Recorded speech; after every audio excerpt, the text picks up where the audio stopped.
ಒಂದು ಹಳ್ಳಿಯಲ್ಲಿ ರಾಮ, ಸೋಮ, ಶ್ಯಾಮ ಮತ್ತು ಭೀಮ ಎಂಬ 4 ಜನ ಸ್ನೇಹಿತರು ವಾಸಿಸುತ್ತಿದ್ದರು. ರಾಮ, ಶ್ಯಾಮ, ಭೀಮ ಮೂವರು ಹಲವಾರು ಗ್ರಂಥಗಳನ್ನು ಓದುತ್ತಿದ್ದರು. ಅದರಿಂದ ಹಲವಾರು ವಿದ್ಯೆಗಳನ್ನು ಕಲಿತುಕೊಂಡಿದ್ದರು. ಆದರೆ ಸೋಮ ಗ್ರಂಥಗಳನ್ನು ಓದದೆ ಅನುಭವಪೂರ್ವಕವಾಗಿ ವಿಷಯ ಜ್ಞಾನವನ್ನು ಪಡೆದುಕೊಳ್ಳುತ್ತಿದ್ದನು. ಹೀಗಿರಲು ಒಂದು ದಿನ, ನಾವೇಕೆ ಪಟ್ಟಣಕ್ಕೆ ಹೋಗಬಾರದು? ಅಲ್ಲಿ ನಾವು ಕಲಿತ ವಿದ್ಯೆಗೆ ತುಂಬಾ ಬೆಲೆ ಇದೆ. ನಾವು ಮಾತ್ರ ಪಟ್ಟಣಕ್ಕೆ ಹೋಗೋಣ. ಸೋಮ ಬೇಡ, ಅವನು ಜವಾಬ್ದಾರಿ ಇಲ್ಲದವನು. ಸುಮ್ಮನೆ ಹರಟೆ ಹೊಡೆದು ಕಾಲಹರಣ ಮಾಡುತ್ತಾನೆ. ಹೌದು ಹೌದು, ಅವನನ್ನು ಕರೆದುಕೊಂಡು ಹೋಗುವುದು ಬೇಡ. ಹಾಗೆ ಹೇಳಬೇಡಿ. ಅವನು ನಮ್ಮ ಜೊತೆಗೆ ಬರಲಿ.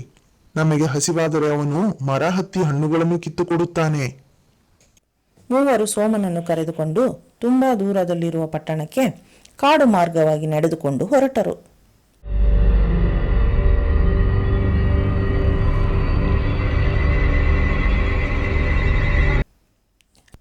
ಅವರು ಹೋಗುವ ದಾರಿಯಲ್ಲಿ ಒಂದು ಪ್ರಾಣಿಯ ಮೂಳೆಯನ್ನು ನೋಡಿದರು.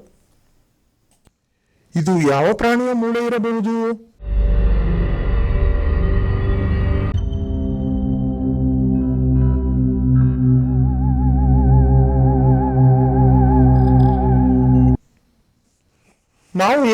ನಾವು ಕಲಿತ ವಿದ್ಯೆಯನ್ನು ಬಳಸಬಾರದು?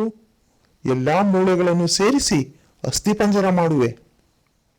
ನಾನು ಅದಕ್ಕೆ ಮಾಂಸಖಂಡಗಳನ್ನು ಜೋಡಿಸುತ್ತೇನೆ. ಇದರಲ್ಲೇನು ಅದ್ಭುತ? ನಾನು ಅದಕ್ಕೆ ಜೀವವನ್ನೇ ಕೊಡುತ್ತೇನೆ. ಪ್ರಪಂಚಕ್ಕೆ ನಮ್ಮ ಬುದ್ಧಿವಂತಿಕೆಯನ್ನು ತೋರಿಸುವ ಕಾಲ ಬಂದಿದೆ. ಹೌದು ಹೌದು ಹೌದು.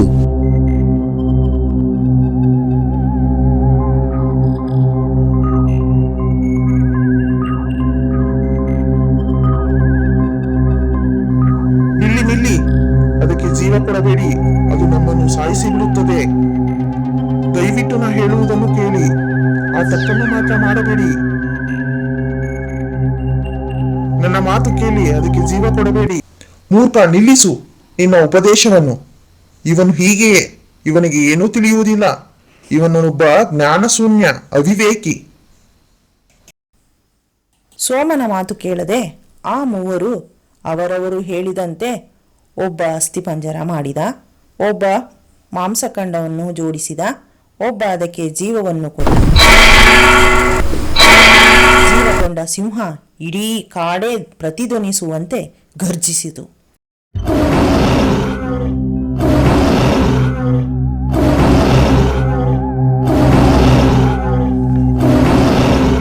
ಸೋಮ ತಕ್ಷಣ ಮರದ ಎತ್ತರಕ್ಕೆ ಏರಿ ತಪ್ಪಿಸಿಕೊಂಡ. ಹೇಳಿದ ಮಾತು ಕೇಳಲಿಲ್ಲ ನೀನು. ಮಾಡಿದ ಕೆಲಸಕ್ಕೆ ಪ್ರತಿಫಲವನ್ನು ಅನುಭವಿಸಿ. ಗರ್ಜಿಸಿದ ಸಿಂಹ ತನಗೆ ಜೀವ ಕೊಟ್ಟವರ ಮೇಲೆ ಆಕ್ರೋಶದಿಂದ ಎರಗಿತು.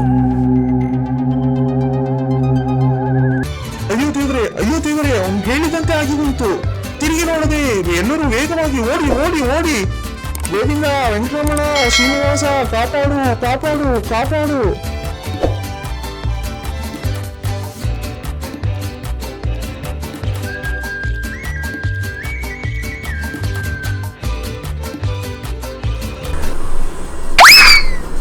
ಮೂವರು ಹಾಗೋ ಹೀಗೋ ಓಡಿ ಹೇಗೋ ಕೊನೆಗೆ ತಪ್ಪಿಸಿಕೊಂಡರು. ಸೋಮ ಈ ಸಮಯವನ್ನು ನೋಡಿ ಮರದಿಂದ ಇಳಿದು ಸರಸರನೆ ನಡೆದು ಹಳ್ಳಿಯನ್ನು ಸೇರಿಕೊಂಡ. ತಿಳಿಯಿತೆ ಗೆಳೆಯರೇ, ಬರೀ ಪುಸ್ತಕ ಜ್ಞಾನದಿಂದ ಮಾತ್ರ ಜೀವನ ಸಾಗಿಸಲು ಸಾಧ್ಯವಿಲ್ಲ. ಅದರೊಂದಿಗೆ ಅನುಭವ ಜ್ಞಾನ ಮತ್ತು ಸಮಯ ಪ್ರಜ್ಞೆ ಸಹ ಇರಬೇಕು. ಗೆಳೆಯರೇ, ದಯವಿಟ್ಟು ಸಬ್ಸ್ಕ್ರೈಬ್ ಮಾಡಿ, ಲೈಕ್ ಮಾಡಿ, ಶೇರ್ ಮಾಡಿ. ಧನ್ಯವಾದಗಳು.